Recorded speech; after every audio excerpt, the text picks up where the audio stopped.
warahmatullahi wabarakatuh. Perkenalkan, nama saya Jovian Gerbitama Fandi. Saya dari kelas 4C dengan NIM 230231141. Oke, di sini saya ingin menjelaskan bagaimana cara bekerjanya mesin pada mobil. Mari kita mulai dengan satu piston, pusat tenaga mesin, dan dilanjutkan ke arah luar. Siklus 4 langkah. Saat piston bergerak hingga akhir rentang geraknya, baik ke atas maupun ke bawah, itulah yang disebut langkah. Mesin mobil menggunakan siklus 4 langkah dan berjalan seperti ini.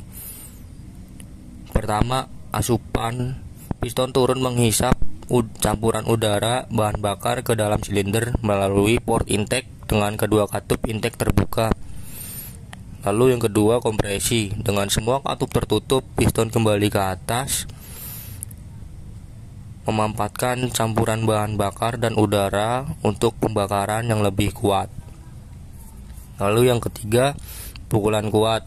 Percikan listrik menyalakan campuran bahan bakar dan udara yang terkompresi, dan pembakaran yang dihasilkan memaksa piston ke bagian bawah silinder lagi.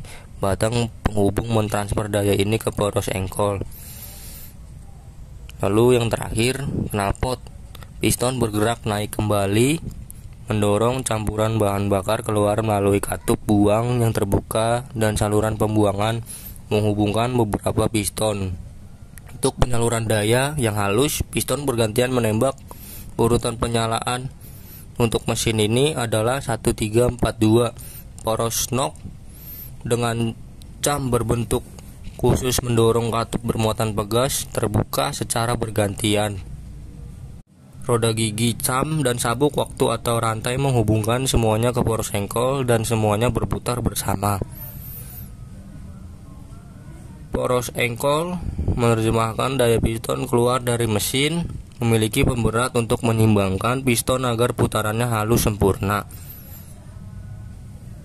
Inilah yang dimaksud dengan RPM. Kita menghitung jumlah putaran penuh poros engkol per menit. Blok mesin menahan poros engkol dan silinder, dan kepala silinder menahan katup port, cam, dan lain-lain. Roda gila yang diberi gigi terletak di satu sisi poros engkol untuk koneksi ke transmisi. Disitulah starter terhubung ke sistem. Mesin ini memiliki 4 silinder yang disusun dalam satu baris, namun ada banyak kemungkinan konfigurasi lainnya seperti 6 silinder dengan 3 di setiap sisinya yang dibentuk sudut, ataupun 8. Meskipun tujuan desainnya berbeda, komponen dasar mesin semuanya ada di sana. Mari kita lihat sistem lainnya yang mendukung proses pembakaran ini. Asupan udara masuk melalui filter udara, lalu ke intake manifold, yang mana bercampur dengan bahan bakar sebelum dihisap ke dalam silinder-silinder individual melalui port intake.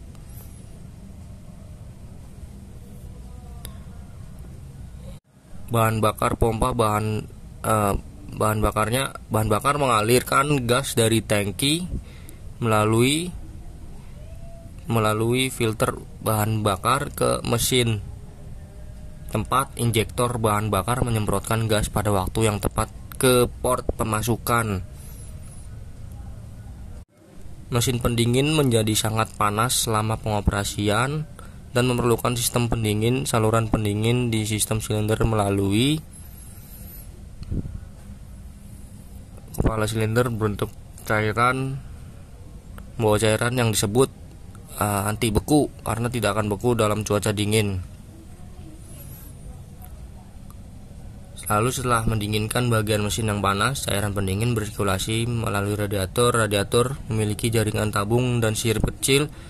Cairan pendingin melewati saluran-saluran ini, sementara udara yang ditarik oleh kipas radiator mengalir melalui pipa-pipa mendinginkan cairan panas agar dapat disirkulasikan kembali. Lalu pompa air atau water pump menjaga sistem pendingin tetap mengalir dan bertekanan tepat. Termostat mengatur suhu cairan pendingin dengan mengalirkan cairan pendingin kembali melalui mesin atau ke radiator untuk pendinginan lebih lanjut.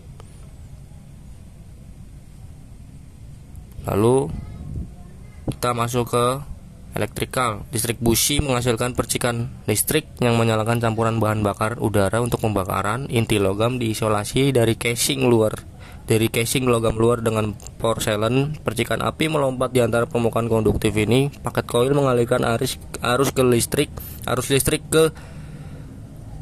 ke busi sesuai arahan ECM, modul kontrol mesin. ECM adalah komputer yang mengarahkan banyak fungsi inti mesin seperti pengutaran waktu percikan, pengaturan waktu katup, rasio udara terhadap bahan bakar, dan lain-lain. Alternator bekerja seperti generator listrik, mengubah energi mekanis menjadi energi listrik untuk mengisi daya baterai atau menjalankan sistem kelistrikan lainnya saat mesin sedang bekerja. Baterai menyediakan daya ke starter untuk menghidupkan mesin. Oli yang digunakan untuk mengulumasi, membersihkan, mencegah korosi, meningkatkan penyegelan, dan mendinginkan mesin dengan membuang panas dari bagian-bagian yang bergerak. Cincin di sekitar bagian-bagian atas kepala piston mencegah oli masuk ke dalam proses pembakaran, sementara pada sisi lain kemungkinan silinder untuk dilumasi. Galeri oli adalah saluran melalui blok mesin dan kepala silinder yang membawa oli ke berbagai bagian mesin.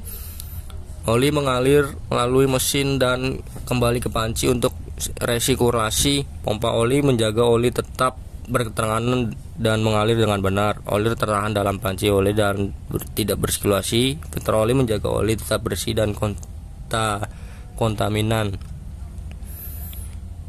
Filter oli untuk menjaga kebersihan dari kontaminan. Lalu knalpot terakhir.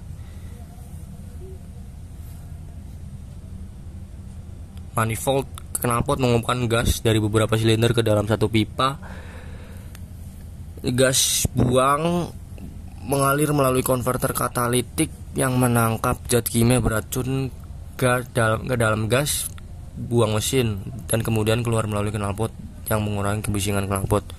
Model lengkap dan akhirnya inilah mesin yang berfungsi penuh dengan sistem dasar yang telah saya bahas. Sekian, mungkin itu saja. Terima kasih. Assalamualaikum warahmatullahi wabarakatuh.